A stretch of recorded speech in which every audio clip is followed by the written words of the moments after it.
আজকের এই ভিডিওটা অতি গুরুত্বপূর্ণ। দেখা মাত্র প্রত্যেকটা বাংলাদেশী নাগরিক এটা ভিডিওটা শেয়ার করে দিবেন, কারণ আমি যে তথ্যগুলো দিচ্ছি। নমস্কার, খবরের অন্তরালের খবর নিয়ে ক্যালকাটা ডায়ালগস থেকে মনোজ দাস বলছি। অপঘাত মৃত্যু বা অস্বাভাবিক মৃত্যু এ হতেই পারে, হয় না এমন কথা নয়, কিন্তু কোনো বিশেষ পরিস্থিতিতে যদি বিশেষ কোনো ধরনের মৃত্যু ঘটতে থাকে, এক নয় একাধিক, তাহলে কিন্তু একটা সন্দেহ বড় করে উঠে আসে। কথাটা বলছি, এটা হচ্ছে আমেরিকার স্পেশাল ফোর্সের অফিসারের মৃতদেহ পাওয়া গেল ঢাকার ওয়েস্টিন হোটেলে। ওদিকে আবার ভারতের নাগাল্যান্ডের আইজলে হোটেলের জানালা থেকে পড়ে গিয়ে মৃত্যু আমেরিকান নাগরিকের, বাংলাদেশি আমেরিকান। তার ভারত বহিষ্কার করেছে আমেরিকার 2 নাগরিককে, ভারত থেকে ডিপোর্ট করে দিয়েছে, একেবারে বিমানে তুলে পাঠিয়ে দিয়েছে। এসব ঘটনা স্বাভাবিক নয়। এই পুরো ব্যাপার আমাদের বোঝায় যে এই অঞ্চলে একটা ভূ রাজনৈতিক যে কর্মকাণ্ড ঘটছে এবং তার যে একটা প্রভাব, সেই প্রভাবগুলো এইসব মৃত্যুর পেছনে আছে। আমেরিকার স্পেশাল ফোর্সের কর্তার মৃত্যু এবং দক্ষিণ এশিয়ায় ভূ রাজনৈতিক অস্থিতিশীলতা, এটা এই যে ঘটনাগুলো তার সম্পর্কে একটা সার সংক্ষেপ করে কিছু বলতে চাইছি। টেরেন্স আরভেল জ্যাকসন এই নামের ইউএস স্পেশাল ফোর্সেস কমান্ডের একজন কমান্ড ইন্সপেক্টর জেনারেল, তিনি 31শে আগস্ট ঢাকার ওয়েস্টিন হোটেলে তার মৃতদেহ খুঁজে পাওয়া যায়। 50 বছর বয়সে এই কর্মকর্তা নর্থ ক্যারোলিনার রেইফোর্ডের বাসিন্দা ছিলেন এবং 20 বছরেরও বেশি সময় ধরে মার্কিন সেনাবাহিনীতে সেবা দিয়েছেন। তিনি এশিয়ার থিয়েটারে একাধিক যুদ্ধ মিশনে অংশগ্রহণ করেছিলেন।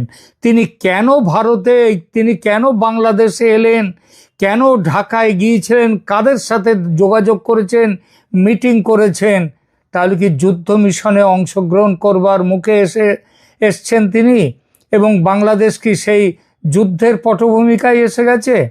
বাংলাদেশি পুলিশ আবার করেছে কি, তারা প্রাথমিক তদন্তে ময়না তদন্ত না করে, মানে সে তদন্তের কোনো মানেই থাকে না, তো সেই প্রাথমিক তদন্ত করে বলেছে এটা নাকি প্রাকৃতিক স্বাভাবিক মৃত্যু এবং কোনো দুষ্কর্মের তারা নাকি কোনো প্রমাণ পায়নি। কিন্তু প্রশ্নটা হচ্ছে অন্য জায়গায়। এই জ্যাকসনের মৃতদেহ কোনো ময়না তদন্ত ছাড়াই মার্কিন দূতাবাসের কাছে হস্তান্তর করা হয়েছে। মানে মার্কিন দূতাবাস বলেছে ওদের দেহের ময়না তদন্ত না করে আমাদেরকে ফেরত দাও। এটা কিন্তু কোনো স্বাভাবিক ঘটনা নয়। মৃত্যু হলে তার ময়না তদন্ত সেখানে করে তারপরে সেটা ছেড়ে দেওয়ার নিয়ম, এটা আন্তর্জাতিক আইনও বটে, কিন্তু সেটা এখানে করা হয়নি। তার মৃতদেহ চেয়ে নিয়েছে আমেরিকা এবং তার মার্কিন দূতাবাসের কাছে তার মৃতদেহ হস্তান্তর করা হয়েছে। এতে কিন্তু এই ঘটনার রহস্যময়তা বৃদ্ধি পাচ্ছে। প্রশ্ন উঠছে, স্পেশাল ফোর্সেস কর্মকর্তার উপস্থিতি কেন, এর তাৎপর্য কি? জ্যাকসন কে ছিলেন একটু ছোট্ট করে বলি।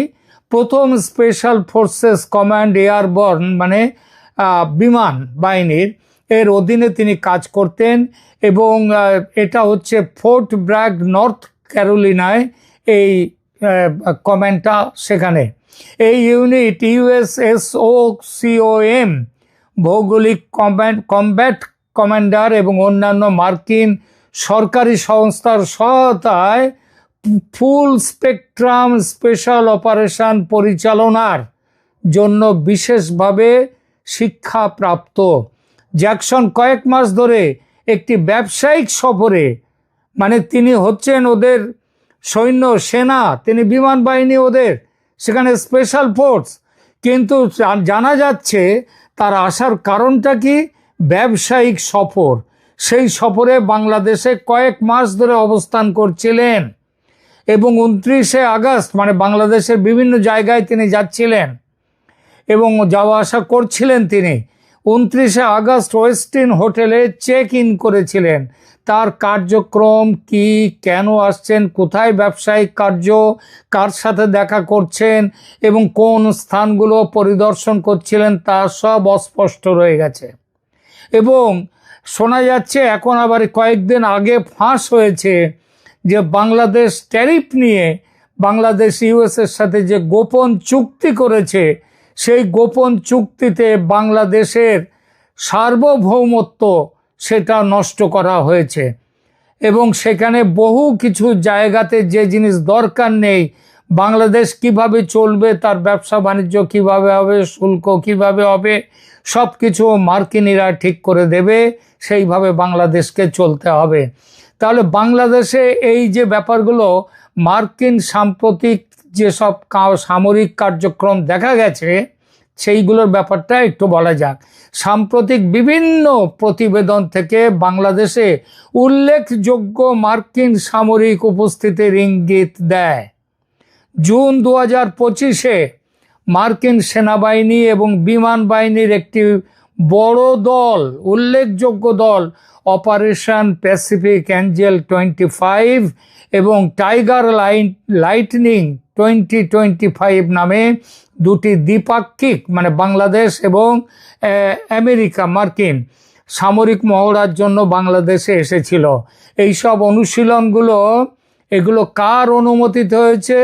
এগুলো কিন্তু বাংলাদেশের সেনাবাহিনীর সাথে এদের কোনো যোগ ছিল না। এরা চিফ অ্যাডভাইজার মোহাম্মদ ইউনূসের অধীনে এবং আমেরিকার যে দ্বিতীয় আরেকজনকে নিয়োগ করেছে বাংলাদেশের ব্যাপারে, সেই Khalilur NSA national security adviser Khalilur Rahman, তাদেরই সহযোগিতায় এইগুলো পরিচালিত হয়েছিল। মে 2025-এ মার্কিন সেনাবাহিনীর স্পেশাল ফোর্সেস, বাংলাদেশ দেশের ফায়ার সার্ভিস এবং সিভিল ডিফেন্সের 15 জন কর্মীকে সুইফট ওয়াটার রেস্কিউ ট্রেনিং দিয়েছিল। কোথায়? কক্সবাজারে, বালিতে, সমুদ্রের চরে এই প্রশিক্ষণ পরিচালিত হয়েছিল এবং এটা 2021 সাল থেকে চলমান একটা ব্যাপক ক্ষমতা বৃদ্ধির প্রচেষ্টার অংশ বলে পরে বলা হয়।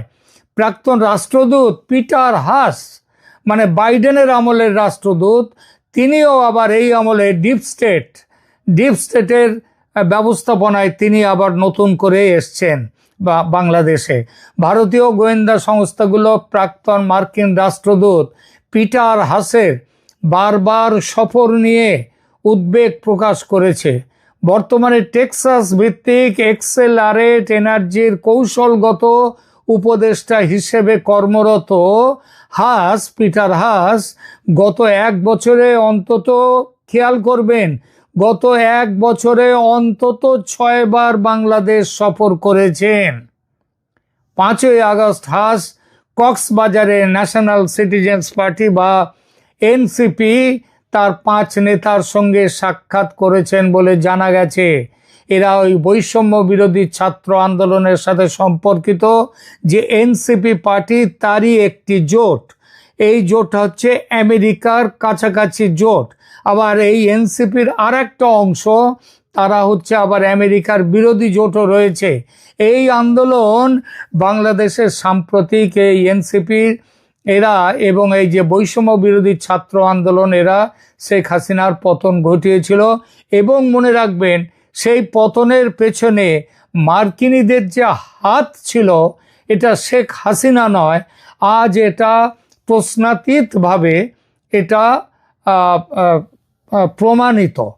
সুতরাং শেখ হাসিনা দাবি করেছিলেন যে আমেরিকা সেন্ট মার্টিন দ্বীপের ওপর সার্বভৌমত্ব হস্তান্তর এবং বঙ্গোপসাগরে আমেরিকান প্রভাব বিস্তারের অনুমতি দিলে শেখ হাসিনাকে তিনি ক্ষমতায় থাকতে পারবেন। কিন্তু শেখ হাসিনা সে ক্ষমতা সেভাবে তিনি কোনো সমঝোতা করেননি। এবং মনে রাখবেন যে সেন্ট মার্টিন দ্বীপ হলো বঙ্গোপসাগরে একটি কৌশলগত গুরুত্বপূর্ণ, যত ছোটই হোক, একটা ভূখণ্ড। মার্কিন যুক্তরাষ্ট্র কিন্তু এই দ্বীপটার উপরে আজকে নয়, বহু বছর আগে থেকে এই দ্বীপের নজর আছে। স্বাভাবিকভাবে মার্কিন যুক্তরাষ্ট্র এই অভিযোগগুলো স্পষ্টভাবে অস্বীকার করেছে। হোয়াইট হাউসের প্রেস সেক্রেটারি যিনি ক্যারিন জ্যাঁ পিয়ের, তিনি বলেছেন আমাদের কোনো জড়িত থাকা নেই, মার্কিন সরকার এই ঘটনাগুলোতে জড়িত থাকে না অন্য দেশের ব্যাপারে। হ্যাঁ, তারা আবার বলেছেন এসব হচ্ছে সম্পূর্ণ মিথ্যা গুজব। কিন্তু সারা পৃথিবী জানে মার্কিন যুক্তরাষ্ট্র কোন দেশে কি করে, এমনকি বাংলাদেশে কি করেছে সেটা তারা জানে।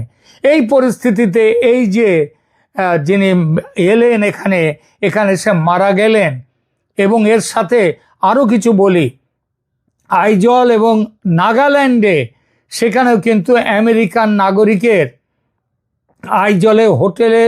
আইজলে হোটেলের জানলা থেকে পড়ে মৃত্যুর ঘটনার সংবাদ পাওয়া গেছে। মিজোরামের নাগাল্যান্ডে সংবাদ পাওয়া গেছে। আবার মিজোরামের রাজধানী আইজলে হোটেলে মৃত্যুর ঘটনা ঘটেছে। সেখানে সে মৃত্যুর ঘটনা কাদের? সে মৃত্যুর ঘটনা হচ্ছে বাংলাদেশি অরিজিন আমেরিকানের মৃত্যু ঘটেছে, একটি নয় দুটো। এগুলো এই অঞ্চলটিতে শুনুন, এর মধ্যে রয়েছে লেংপিউ বিমানবন্দরের কাছাকাছি, সেখানে নানা রকম কাণ্ড আজকাল ঘটেছে, এবং সেখানটায় এই ধরনের মৃত্যুর কথাগুলো জানা যাচ্ছে। ভূ রাজনৈতিক প্রেক্ষাপট এবং উদ্বেগ, ভারতীয় গোয়েন্দা সংস্থাগুলো এই ঘটনাগুলোকে সতর্কতার সাথে পর্যবেক্ষণ করছে।